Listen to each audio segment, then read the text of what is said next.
Olá, ouvintes!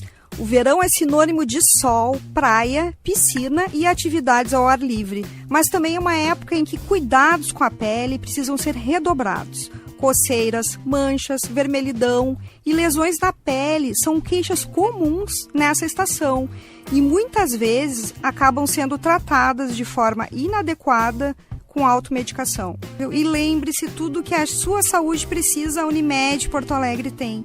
Para orientar a população sobre como identificar precocemente micoses e outras dermatoses frequentes no verão, além de explicar cuidados simples do dia a dia que ajudam a prevenir infecções, o Viver Bem Guaíba recebe hoje a doutora Lia Kinigenic. Ela é graduada em medicina pela URGS, especialista em dermatologia pela UFRJ, fellow no Hospital Mount Sinai, em Nova York, especialista pela Sociedade Brasileira de Dermatologia e pela Sociedade Brasileira de Cirurgia Dermatológica, além de membro da Academia Americana de Dermatologia. Doutora Lia, seja muito bem-vinda ao Viver Bem Guaíba. Muito obrigada, Paula. Adorei o convite, adorei a oportunidade de ter conhecido esse teu programa e adorei ver os vídeos anteriores dos colegas excelentes. Achei a curadoria ótima, que estava comentando contigo, assim, assuntos muito pertinentes e relevantes, né? Então, uma honra poder estar aqui. Ai, muito obrigada, doutora Lia. A gente que está muito satisfeito com a tua vinda aqui. Um prazer recebê-la. Obrigada. Para a gente começar aqui a elucidar algumas dúvidas com os ouvintes, né? O que são as micoses e quais regiões do corpo costumam ser mais afetadas? Tá. Então, assim, as micoses superficiais, que são um capítulo inteiro de dermatologia, né? Realmente no verão elas são mais comuns por uma característica muito simples, fácil de entender, que é a questão do calor, a umidade e às vezes também ambientes mais escuros, né? Então, o que acontece? Com o calor, as dobras ficam úmidas e quentes e mesmo a função de as pessoas ficarem com a roupa molhada no corpo muito tempo, isso faz um ambiente propício para que o fungo se instale e crie, então, as micoses, né? Então, nesse caso, especificamente pensando nas dobras e também nas crianças e nos idosos que precisam de fraldas higiênicas, mais vulneráveis, né? Ficam mais vulneráveis. Então, realmente, as micoses nessa época têm um momento de pico. A gente atende muito mais micoses nesse período. Mais do que no inverno. Mais do que no inverno, com certeza. Fica mais exposto, né, o corpo. Fica também. mais úmido, fica mais quente, fica mais exposto. Tem outras micoses que não são essas de dobras, que têm relação com a exposição solar, porque o sol faz uma baixa de imunidade local na pele. E com isso a pele fica mais sujeita a vários tipos de infecções, dentre elas as infecções por fungos, mas também por vírus e bactérias. Isso é importante ressaltar. Gente, importante porque as pessoas acham, o sol, né, a vitamina D, aquela que depois a gente até pode comentar um pouco sobre isso. São questões importantes da população ouvir, né? Sim, é um assunto extenso e dá pano para muita manga, mas é bem importante. E, doutora Lia, quais sinais iniciais podem indicar uma micose? Pensando, então, nessas primeiras que eu comentei ali, nas micoses de dobras, né? Virilhas, as axilas, embaixo das mamas e entre os dedos dos pés são os lugares mais comuns para essas micoses desse tipo se instalarem. Então, a gente vê, às vezes, uma maceração, uma vermelhidão, coceira. A gente tem que ficar atento para esse tipo de doença. Além dessas doenças nessas áreas de dobras, também tem as micoses, por exemplo, das regiões plantares, né, que as pessoas percebem como uma descamação na planta do pé. Muita gente acha que está com o pé ressecado, é uma desidrose, é uma outra coisa. Não, às vezes tem que avaliar, porque realmente a micose da planta do pé também é mais comum no verão, porque as pessoas frequentam clubes, piscinas, academia, além de, né, que já frequentam o ano todo, mas os pisos comuns, úmidos são lugares que são ótimos para o fungo, né, são caldo de cultura, exatamente, para o fungo, então é fácil de se contaminar nesses ambientes. Então, claro que a gente percebe isso mais ainda no verão do que a gente vê isso no resto do ano, que também é comum. Verdade. E como diferenciar uma micose de alergias, dermatites ou até outras doenças de pele? Claro que o dermatologista. É difícil a gente colocar isso. Se fosse fácil, não precisava nem vir ao médico, Exato. Né? Mas, assim, de uma forma muito genérica, a gente pode tentar colocar, assim, que essas áreas de dobras, assim, bilaterais, né, simétricas, muito avermelhadas, maceradas, tem que chamar atenção para uma micose. Mas sempre vai ter que constar com um especialista, porque às vezes as doenças são muito... A dermatologia é uma das especialidades que mais tem diagnósticos diferenciais. Né? Então, a gente tem uma chance de erro de diagnóstico, assim, se olhar muito rapidinho, muito grande. Então, difícil para um leigo... Claro. Poder... Tem que ser um clínico, tem que né? ser pelo menos um investigar. clínico, né? Se não der um dermatologista, com certeza um clínico para tentar Pra fazer o avaliar. encaminhamento, né? E quais são os erros mais comuns que acabam atrasando Então. o diagnóstico e o tratamento adequado? Aí a gente está falando a mesma coisa. Justamente o erro mais comum é as pessoas simplificarem esse processo, que não é simples. Né? O diagnóstico não é uma coisa... isso é tal... A gente não pode banalizar, né, a saúde de uma forma geral.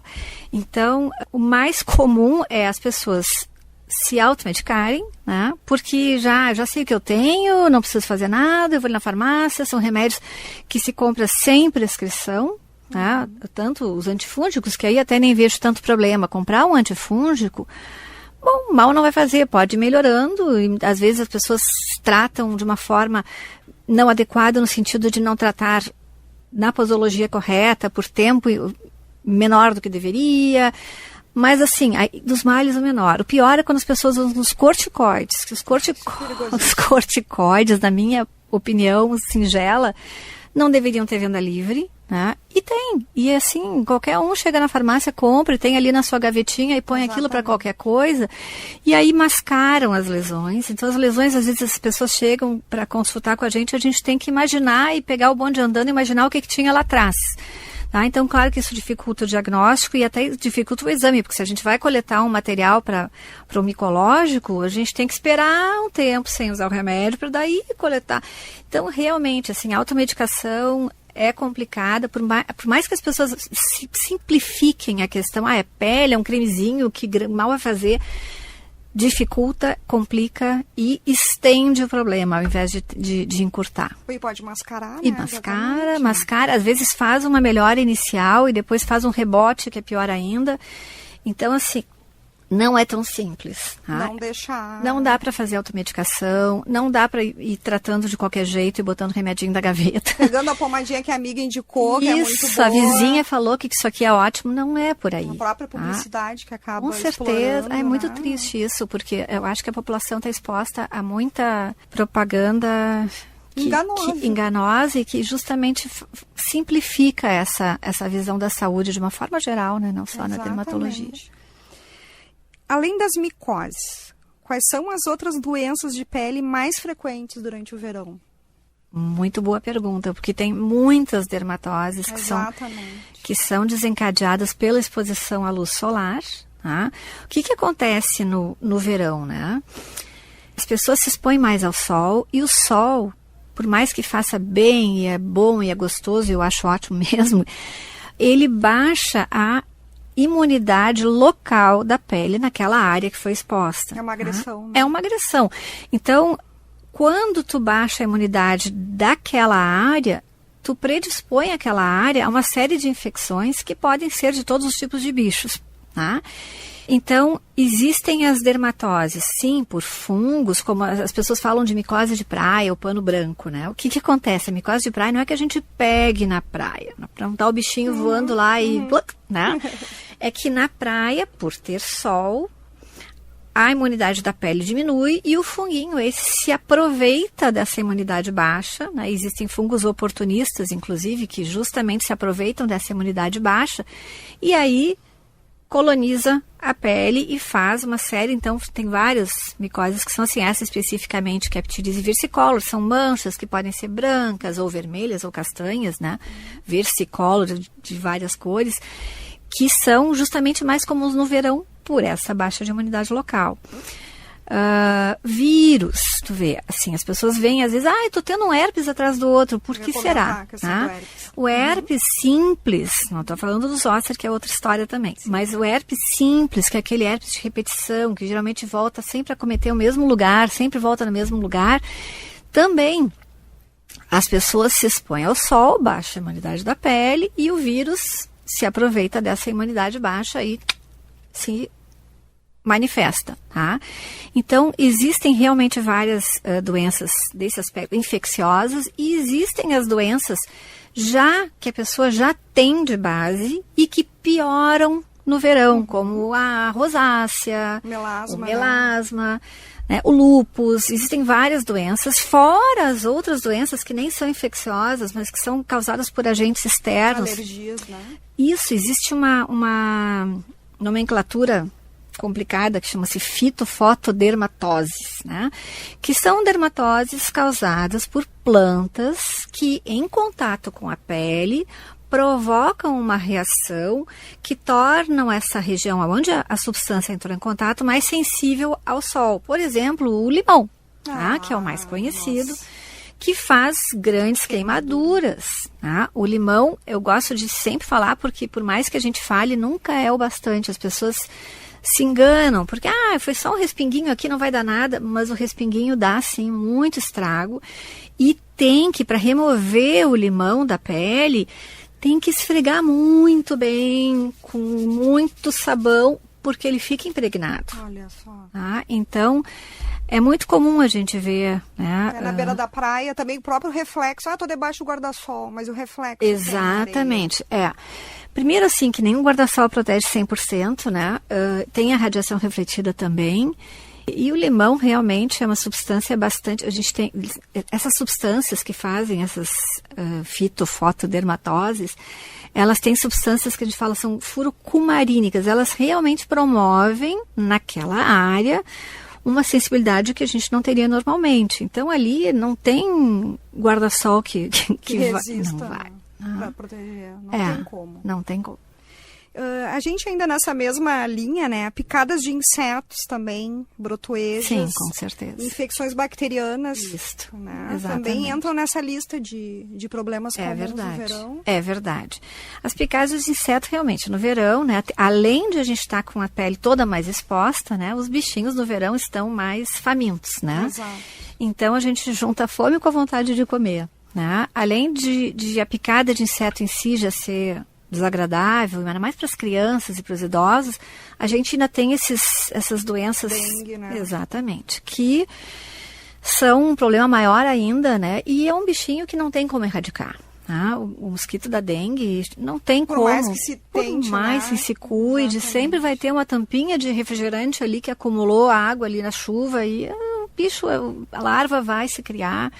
Então a gente tem que conviver com esse problema e se proteger muito com repelentes, né? Até tem filtro solar hoje, que também... Sim. Até ia comentar. Boa, excelente pergunta. As pessoas me perguntam muito, o que eu faço? Porque eu sempre digo, a última coisa que a gente põe é um filtro solar. Nesse caso, não. Nesse caso, a última coisa tem que ser o repelente. Tá? Primeiro o filtro solar e por cima o repelente. Perfeito, isso é uma dica preciosa. É importante. O pessoal que vai também para o campo, para a serra, não só praia. Sim, o pessoal que vai pescar, o pessoal que vai realmente para o campo. Que se expõe, né? Tem que se proteger. E que cuidados devem ser redobrados após a praia, piscina ou prática de atividade física? Nossa, muitos. Eu ia dizer, principalmente, vale aquela questão de a cada 2 horas, tá? Sim, durante a exposição, sim, tá? Durante a exposição solar, a gente sabe que o filtro, não importa se ele é um fator 15, se ele é um fator 90, ele tem o mesmo tempo de duração. Então, ele vai durar 2 horas de exposição contínua. Ele vai gastando, à medida em que ele vai filtrando a radiação, ele vai perdendo e vai gastando. Nossa, tá? Explicação ótima, adorei. Tá? Então, a gente tem que reaplicar. Tá? A gente não adianta botar o filtro de manhã, mas eu botei um filtro 90, vai durar o dia inteiro, não vai. Depois de 2 horas, é chato? Sim. É trabalhoso? Sim. Mas não fazer isso é mais trabalhoso, correr atrás do problema que vai vir depois é mais trabalhoso. Até uma insolação, né? Com certeza. O suor, a pessoa vai estar suando, né? Prevenir é sempre melhor do que remediar. E isso é outra coisa, o suor, né, que tu está falando. O suor e entrar na água inúmeras vezes também retira o filtro solar. Tá? Por mais que alguns filtros solares sejam mais resistentes à água do que outros, difícil dizer que o filtro é 100% resistente à água, não existe isso, né? Ainda mais com atrito, os surfistas, né? Uma onda batendo, crianças. Então, felizmente, hoje em dia, existe uma gama enorme de filtros solares para todos os tipos e gostos e para todas as atividades. Então, existem filtros solares até para pele úmida, a gente pode passar na criança, não precisa secar a criança, sai da piscina. Não, passou aqui, vem cá, passa ali de novo, volta para a água, quer ficar na água. Roupas também, né? Roupas, eu recomendo muito as roupas com tecido com filtro solar, que felizmente estão se popularizando. Eu digo, a roupa não gasta nunca. Ao contrário do filtro solar que a gente tem que reaplicar a cada 2 horas, a roupa a gente botou, a gente sabe que ela está ali. Né? A roupa, pelo menos uma área extensa, né? A camiseta, se botar numa criança, num surfista, é uma área extensa que a gente não tem que pôr o filtro solar nas costas, nos ombros, já facilita muito a vida. Com certeza. Né? E por mais que se lave aquela roupa, ela não perde a capacidade de filtrar a radiação. E uma dúvida muito comum, filtro solar com cor. Sim, o filtro solar com cor é uma excelente pedida, porque ele ainda mais para quem tem manchas, porque ele tem uma proteção para ultravioleta A maior do que o filtro sem cor. Porém, eu gosto né, tenho sempre um porém, assim, eu gosto de explicar bem o seguinte: a quantidade que a gente põe no filtro solar é muito importante para a gente chegar no que realmente precisa, do que está no rótulo. Né? Ali diz fator de proteção 50, ok, mas aquele fator foi calculado in vitro com uma quantidade geralmente muito superior do que a gente põe normalmente. Tá? Por exemplo, a quantidade para um rosto, a gente costuma dizer que é pelo menos 2 dedos compridos. Tá? Às vezes as pessoas põem uma coisinha de nada assim, de cafezinho. Não vai rolar. E aí, por que eu estou falando isso em relação ao filtro com cor? Porque às vezes o filtro com cor, se a gente for botar um montão dele, a gente vai ficar mascarado. Então, se for botar um filtro com cor, mas for botar uma merrequinha, não dá. Não vai funcionar. Então, eu costumo dizer o seguinte: quer usar o filtro com cor? Maravilhoso, do maior força. Mas bota um filtro sem cor por baixo, bastantão, tá? E aí, põe o filtro com cor por cima na quantidade que quiser. Ah, eu quero botar muito porque eu quero que cubra. Ótimo, vai, seja feliz. Quanto mais filtro, melhor. Mas, eu não quero ficar mascarada, me sinto mal. Tem filtros solares com cor que também não tem muita cobertura, que são quase invisíveis, e tem filtros solares que tem muita cobertura, mas que aí, se botar um filtro sem cor embaixo, a gente não precisa exagerar naquele filtro ali. No caso da base que vem com filtro solar, eu acho que não deve ter quase nada. Não tem, realmente. Uma coisa é filtro solar com cor, outra coisa é cor com filtro solar. Exato. Né? É diferente, não é a mesma coisa. A gente voltando aqui para a questão das micoses, né, e outras infecções de pele, quais são hábitos simples do dia a dia que podem ajudar com que a pessoa não desenvolva Perfeito. micoses? Maravilhosa pergunta e muito de grande utilidade pública, eu acho. Primeira coisa, manter as dobras bem secas. Então, virilhas, embaixo das mamas, nas axilas, entre os dedos dos pés. Cuidar com os idosos, que às vezes não conseguem, precisa de alguém que ajude, entre os dedos, secar com uma toalhinha, um paninho. Mas manter essas áreas bem secas. E para quem nada, para quem gosta de estar dentro da água mais tempo, lembrar de, às vezes, secar um pouquinho, não ficar com a roupa úmida tanto tempo no corpo, eventualmente saiu da água um pouquinho, seca bem essas áreas, né? As pessoas com diabetes também requerem uma atenção maior ainda do que a população geral. Isso, né? São pessoas que têm uma imunidade já naturalmente mais frágil, então tem que ter um cuidado maior. Essa questão também dos horários, que eu acho que é sempre bom reforçar, para as pessoas frequentarem, no caso, praia, piscina, se exporem ao sol. É uma discussão, né? Não, é que a gente sabe que o ideal é uma coisa e o real é diferente, né? Então, a gente tem que adaptar. O ideal, com certeza, é antes das 10, depois das 4. Mas eu digo isso em especial, assim, para quem faz esportes ao ar livre. Eu faço corrida. Eu digo, mas que horas tu corre? Meio-dia? Por favor, corre no fim do dia. Corre de manhã. Faz natação ao ar livre. Tenta escolher horários de sol não tão forte, faz muita diferença. Bom senso. Principalmente para pessoas que se expõem cronicamente. Né? Não é assim, não vou só correr ao meio-dia na quarta-feira, eu vou correr ao meio-dia na segunda, na quarta, Então, tem que tentar se preservar, né? E outro cuidado, agora falando isso, que acho importante eu comentar contigo, voltando à pergunta anterior, mas que eu não quero deixar de comentar, de cuidados que a gente tem que ter, é o uso de chinelos de borracha para pisos úmidos públicos. Isso é imprescindível nas academias, praias, nas piscinas, exatamente, piscinas. Vai viajar, vai para um hotel, não conhece, né? Bota um chinelinho de borracha que fique bem seco entre um banho e outro. Acho que previne uma série pelo menos a micose da região plantar a gente consegue evitar. E evitar também usar itens de outras pessoas também. Né? Sim, não pode usar realmente. Dividir sapato não é uma boa pedida. Chinelo, não é muito saudável. Essas coisas que a gente sabe que são de uso pessoais. E o ideal, vamos dizer assim, desses filtros solares e cremes, pode ser tanto manipulados quanto... O que é melhor já comprar já da indústria? As pessoas têm essa dúvida, né? Eu acho as farmácias de manipulação excelentes e a gente tem farmácias aqui ótimas, maravilhosas. Mas filtro solar, eu vou dizer que é uma das poucas coisas que eu acho que realmente a indústria tem mais tecnologia por trás, tem mais instrumentação para poder fazer com medidas mais acuradas e produtos de ponta, às vezes patenteados, né? Que oferecem uma proteção superior ao que a gente encontra nas farmácias de manipulação. Então, eu acho que nesse ponto os produtos industrializados são superiores. São mais seguros, né? São mais seguros. O que uma pessoa tem que observar? Porque a gente olha aquele rótulo, né? Fator de proteção, tal, substâncias. O que tem que se cuidar? De uma forma geral, porque assim, a diferença entre um filtro e outro... esse aqui é mais barato, sim. É mais barato porque tem filtros muito mais simples, inferiores... Mas eu não tenho como entrar nesse assunto, que seria um assunto muito extenso. Claro. Mas mais importante para as pessoas se prestarem atenção no filtro solar é ver se ele protege não só para ultravioleta B, mas também para ultravioleta A. E no caso do melasma, das manchas, né, a luz visível, a gente vai evitar a queimadura com 90 e tantos % dos filtros comuns que tem por aí. Mas as manchas, a gente só vai conseguir evitar se além do ultravioleta B, a gente também tiver uma proteção para ultravioleta A.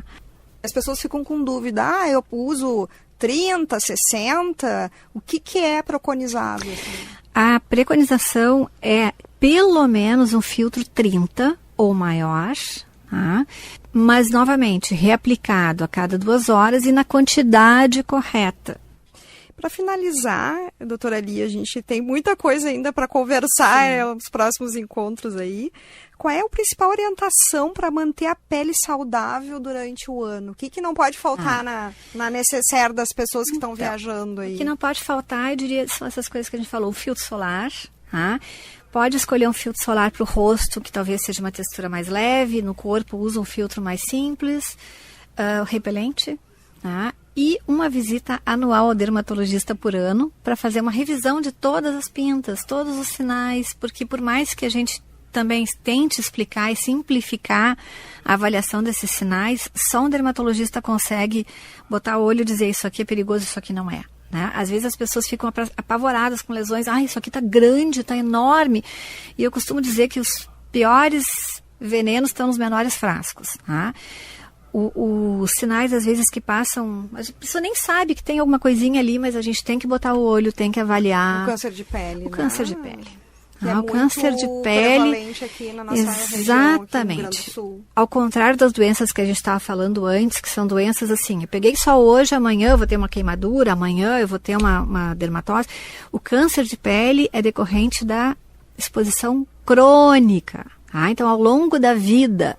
Depois de anos e anos e anos de praia, a pele tem um taxímetro, a pele vai gastando, a capacidade da pele de se renovar vai chegar num limite que aí começa a ter alterações. Então, isso é uma coisa mais crônica, mas não menos importante. Principalmente os mais jovens, né? As meninas que a gente vê que se expõem, não estão muito preocupadas. Tu sabe que tem um estudo bem famoso, que eu acho importante antes da gente terminar, que é assim, que até os 20 anos de idade, que é quando a gente mais se expõe, mais está ao ar livre, enfim, e Se a gente conseguir prevenir essa exposição solar intensa até os 20 anos de idade, a gente diminui em 80% a quantidade de câncer de pele que vai ter na vida adulta. Então assim... Que coisa. Olha o ganho para essa pessoa. Reforçar a prevenção na juventude. Né? E não ficar indo atrás aí de blogueiros que dizem que filtro solar causa câncer. É complicado. Tem que ficar, os ouvintes ficarem atentos aí, né?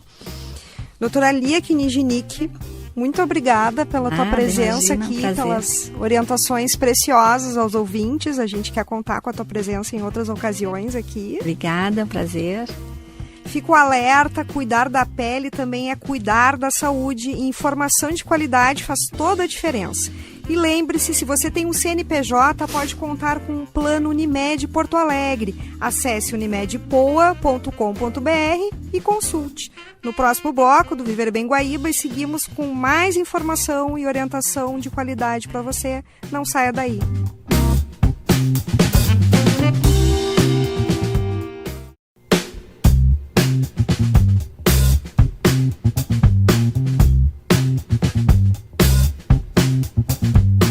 Olá, ouvintes! O verão é uma estação que combina lazer, viagens, praia e alimentação fora de casa. Mas as altas temperaturas também favorecem a proliferação de bactérias e outros micro-organismos, aumentando os casos de infecções gastrointestinais. O Viver Bem Guaíba tem o patrocínio da Unimed Porto Alegre. Tudo que a sua saúde precisa, a Unimed Porto Alegre tem. Conte com todas as nossas soluções. Para falar sobre prevenção, sintomas, hidratação e cuidados fundamentais nessa época do ano, eu converso agora com o Dr. Augusto Mantovani, gastroenterologista e endoscopista digestivo, doutor em gastroenterologia pela URGS e médico cooperado da Unimed Porto Alegre. Doutor Augusto, seja muito bem-vindo ao Viver Bem Guaíba. Obrigado, Paula. Bom ser recebido por ti aqui e bom esclarecer essas dúvidas que são tão importantes nessa época do ano. Ainda mais agora nesse período aí de altas temperaturas que a gente, pelo que imagina, vai por bastante tempo, né? É verdade. Assim. Mesmo que o verão formalmente acabe, as temperaturas eventualmente ficam por mais tempo, né, altas. Exato. E os surtos são mais frequentes nessa época, né? Com certeza. Doutor Augusto, quando chega o verão, aumentam as viagens, as refeições fora de casa e o consumo de alimentos mais expostos ao calor, né?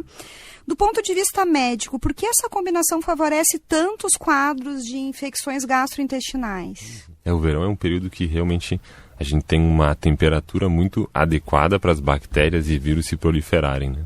Então, uma comida que a gente faça e que teria um tempo de duração fora da refrigeração mais longo nos meses de inverno, no período do verão ela estraga muito mais rápido, né? Então, mesmo que seja uma comida sem uma toxina ou sem um contaminante, se ela fica tempo suficiente exposta ao ar, por vezes ao manejo, assim, né? Tipo num restaurante com um buffet de várias pessoas passando, as bactérias e vírus que ficam ali acabam tendo um ambiente muito favorável para se proliferar.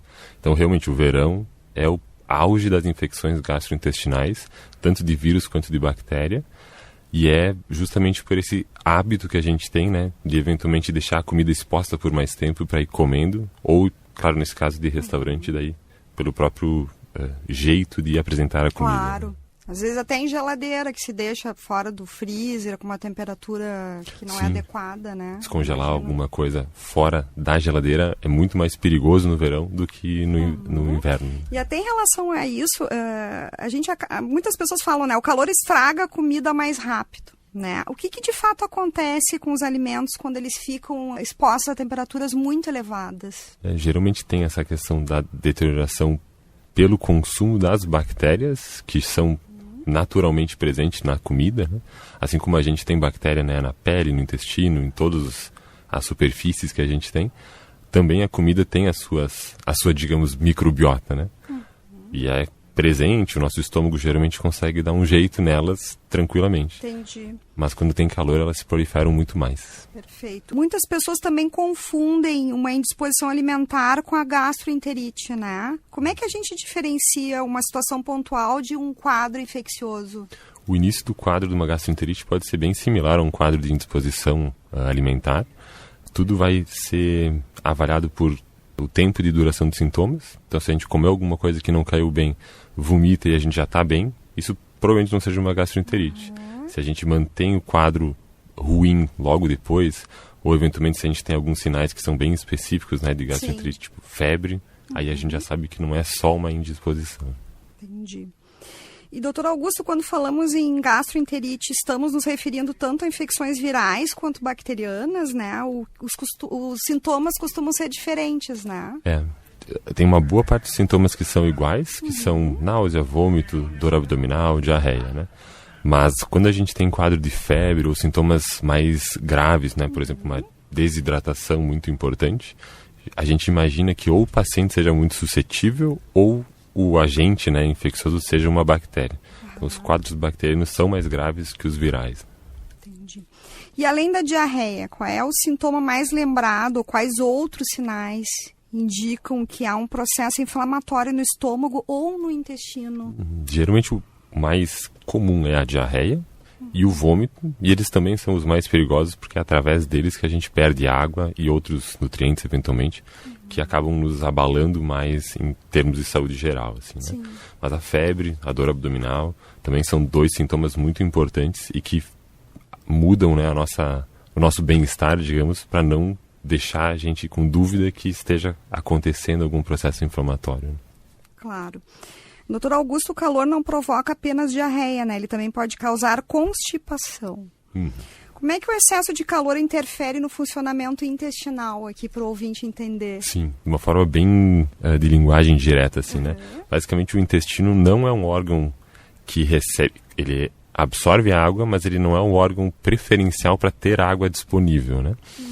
Então a gente sabe, né, que o rim vai receber bastante água, nossos músculos vão receber bastante água, até a nossa boca, né, vai receber mais água do que proporcionalmente o intestino. E aí acaba que quando a gente perde líquido para fora, né, do corpo, então por suor, por transpiração, por fala, né, perdendo na conversa e na própria respiração do verão, sobra menos água para o intestino. E aí essa água que não sobra para o intestino deixa as fezes mais endurecidas. Mais ressecadas, né? Ressecadas. Exatamente. E existe uma explicação fisiológica para isso, relacionada à redistribuição de líquidos? Sim, daí a gente sempre prioriza, porque se o rim deixa de funcionar, a gente tem problemas muito mais significativos, né, digamos graves, do que se o intestino passa a ter fezes mais endurecidas. Então, realmente, por prioridade fisiológica, o rim tem que receber mais água. Entendi. E o corpo prioriza isso mesmo. Mas o intestino daí, então, vai precisar de muito mais água do que a gente costuma ingerir para conseguir manter a água sobrando, entre aspas, né? Para deixar as fezes normais ou macias. E em casos de diarreia, quando a água é suficiente e quando é necessário utilizar o soro de reidratação? Se a gente tem um quadro de diarreia que é mais pastoso e que é mais espaçado, a gente não precisa necessariamente de soro de reidratação. Só água e comida branda já é suficiente. Mas quando a gente tem uma perda, por exemplo, 6 evacuações em uma tarde, né? Dificilmente a gente vai conseguir tomar água suficiente para conseguir equilibrar tudo para chegar a água livre no sangue, né? Então a gente precisa daí do sorinho para conseguir facilitar com que a água saia do estômago, do intestino e chegue no vaso sanguíneo. Entendi. Durante o verão vemos surtos de virose em praias e cidades turísticas, né? A água do mar pode ser uma via importante de transmissão?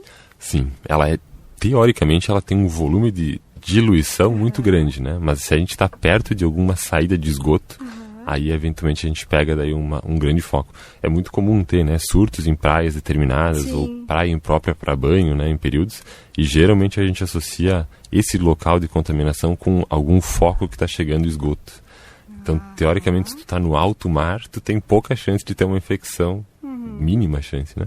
Mas se tu está perto de uma saída de esgoto, mesmo sendo água salgada, que teoricamente protegeria, ainda assim tu pode ter infecção intestinal na água do mar, né? Doutor Augusto, mesmo que um alimento seja reaquecido, as toxinas produzidas pelas bactérias podem continuar oferecendo risco? Sim, o reaquecimento não determina que seja resolvida a toxina, né? Por vezes, claro, se tu aquecesse ele muito, fervesse o alimento, a gente até conseguiria inativar as toxinas ou matar as bactérias. Mas geralmente, como a gente só reaquece, não recozinha, né?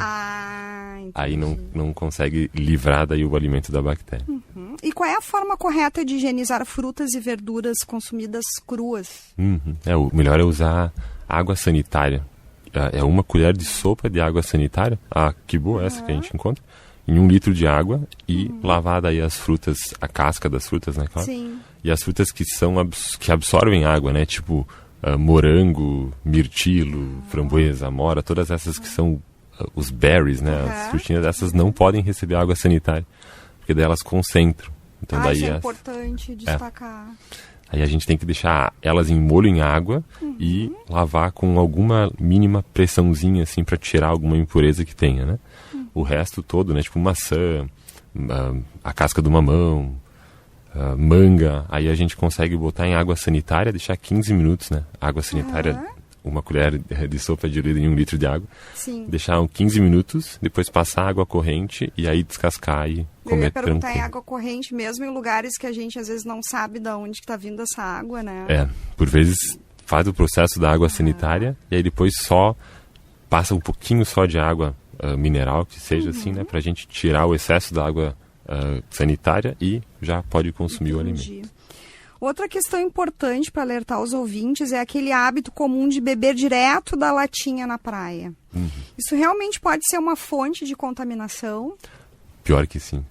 Geralmente pelo jeito que a latinha é armazenada, na verdade, né? Então se tem algum tipo de bactéria na água com gelo, né, de uma caixa refrigerada e o vendedor coloca a mão ali, depois entra em contato, pega o dinheiro, cumprimenta algum cliente, coloca a mão de novo na água, a água fica contaminada. E como ela tem uma reentrânciazinha, né? Então faz tipo uma piscinazinha no bucal, aí é uma tendência que fique juntando sujeiras e impurezas ali. Então, eventualmente, passar uma água no bocal e passar um pano já consegue tirar algum tipo de impureza do bocal, né? Que é aquela clássica, pegar a latinha, passar a camisa, né? Sim, dar uma bocal, limpada, uma limpadinha, guardanapo. Já ajuda a tirar alguma coisa maior, né? Entendi. E o ideal, claro, seria passar um paninho ou álcool gel, alguma coisa em cima da latinha. Melhor ainda, né? Muitas pessoas recorrem à automedicação.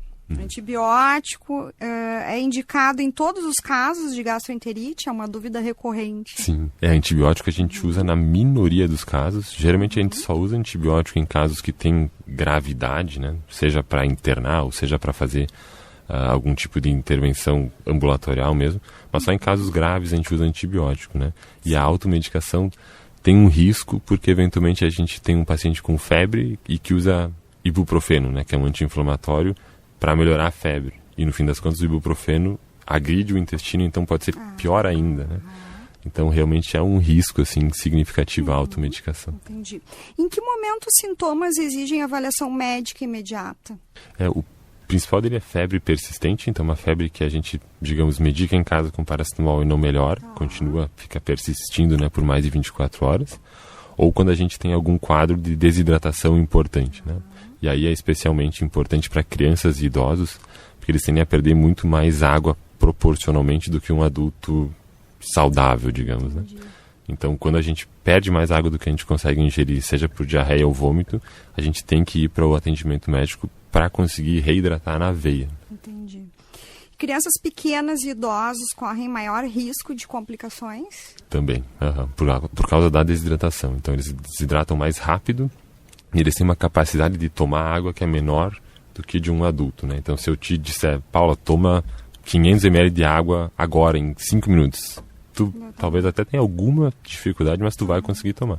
Uma criança ou um idoso não vai conseguir tomar, né? Então, aí realmente fica mais fácil a gente hidratar ela pela veia do que pela via oral, né?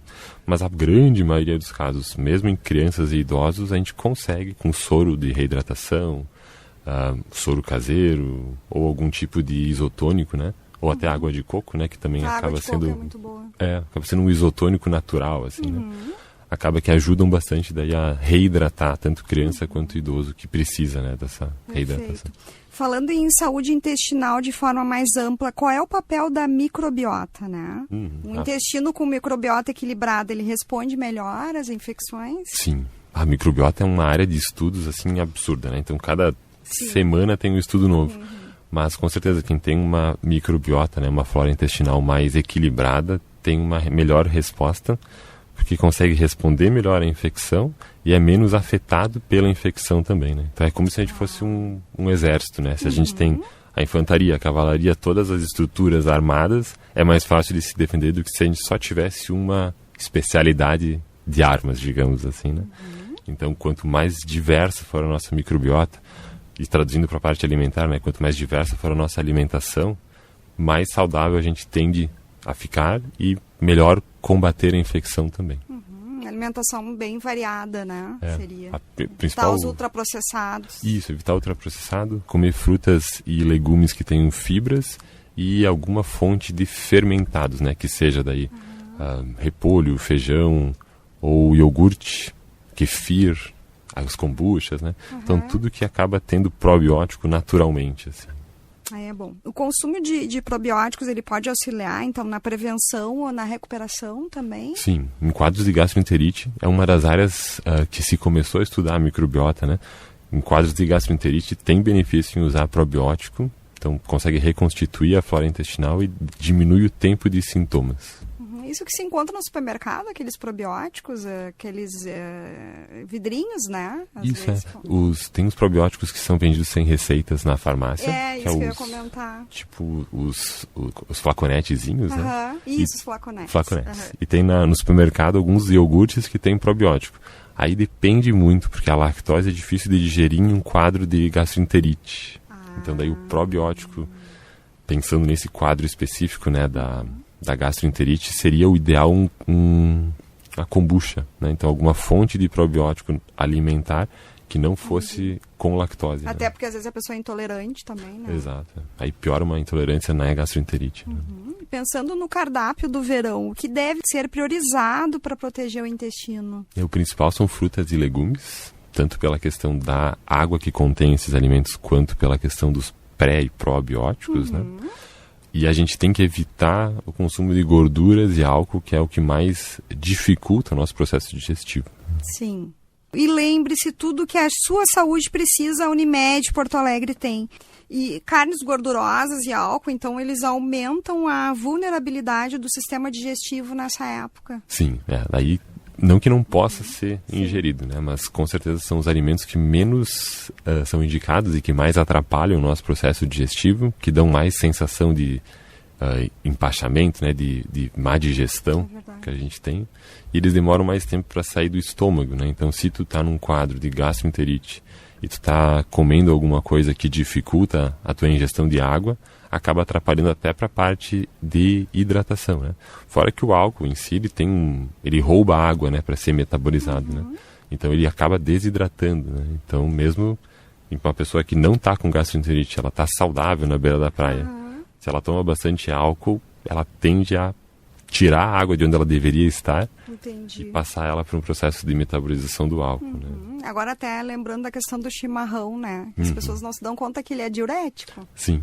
E a própria cafeína também é um irritativo gastrointestinal e ele vai roubar a água para processar a cafeína, né? Então tem uma questão específica também do café, do chimarrão, do energético, que eles não podem ser considerados fontes de hidratação.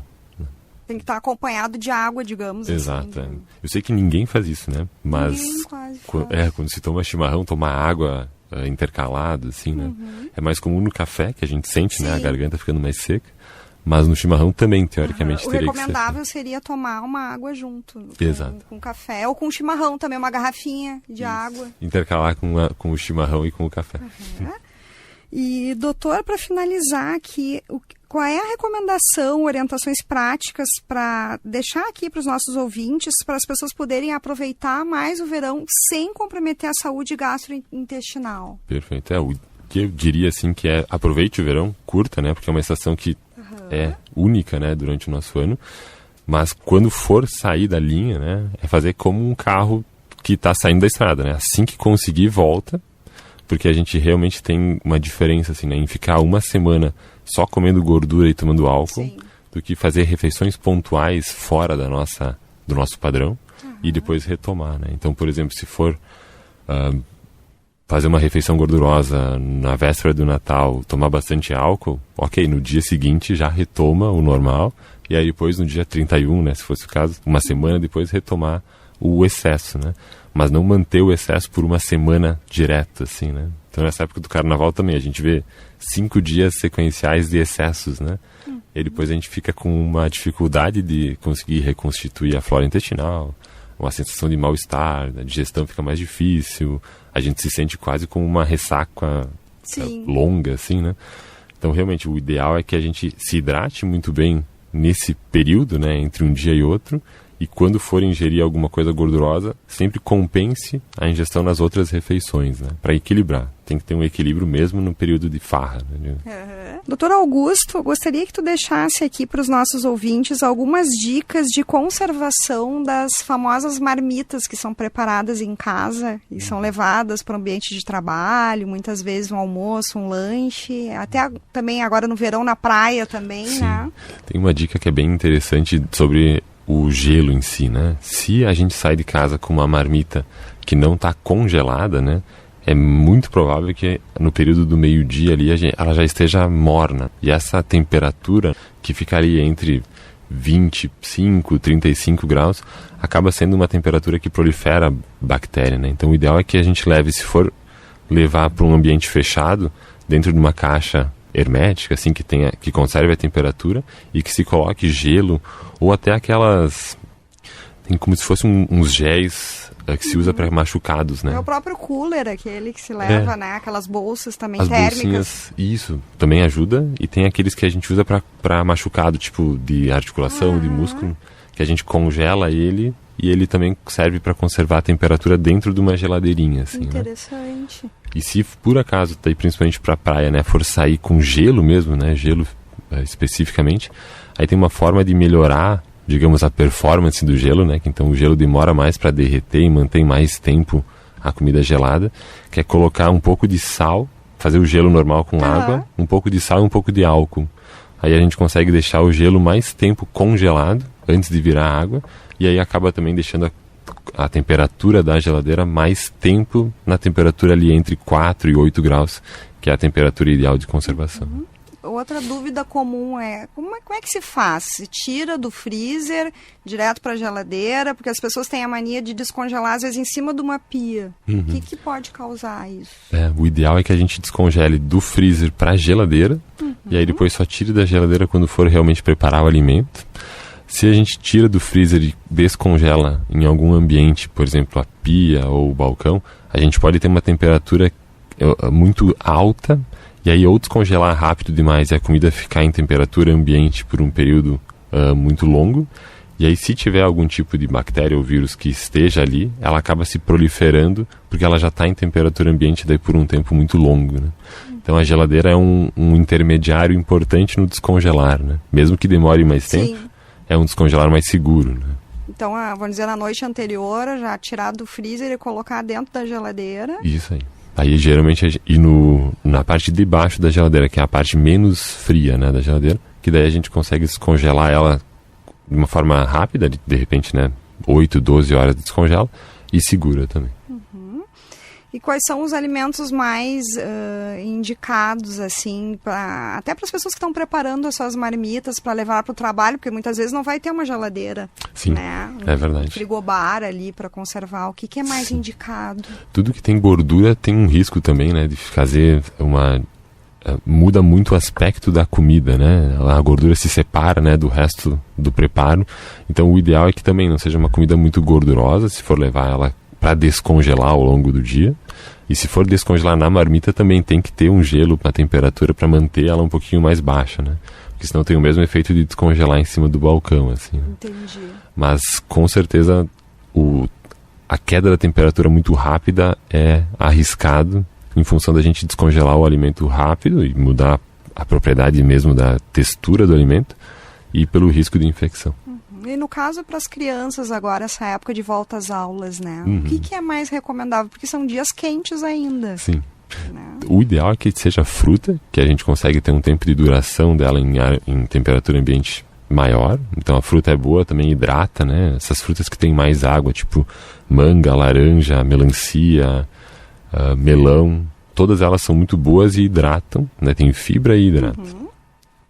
E, eventualmente, a gente tem alguns preparados, até começou a se encontrar agora nos mercados, que são queijinhos, assim, né? Então tem um queijinho em palito que diz o fabricante que tem uma temperatura de até 6 horas fora da refrigeração e que ele se mantém bom para o consumo. Então tem algumas coisas que eles já estão usando até na própria embalagem como informação, né? Para levar de lanche mesmo, né? Então é interessante e saudável também. Com certeza. Perfeito, doutor. Conversamos com o doutor Augusto Mantovani, gastroenterologista, endoscopista digestivo, sobre prevenção e cuidados com as gastroenterites e infecções intestinais no verão. Doutor, muito obrigada pelos esclarecimentos, pela sua presença aqui. Eu que agradeço, Paula. E a você que nos acompanha, hidratação, higiene e atenção à conservação dos alimentos são atitudes simples que fazem toda a diferença para um verão mais saudável. E lembre-se, tudo que a sua saúde precisa, a Unimed Porto Alegre tem. Se você perdeu algum trecho do programa ou quer ouvir novamente as 2 entrevistas de hoje, estarão disponíveis no Spotify da Rádio Guaíba. E no próximo sábado, ao meio-dia, temos um novo encontro marcado aqui no Viver Bem Guaíba, com mais conteúdo de qualidade e credibilidade para cuidar da sua saúde. Na mesa de áudio, Jefferson Gomes, na técnica, Jorge Brum e Luciano Vargas, produção e apresentação, Paula Sá, gerência de jornalismo e esporte, Rafael Sequim, direção-geral de Claudinei Girotti.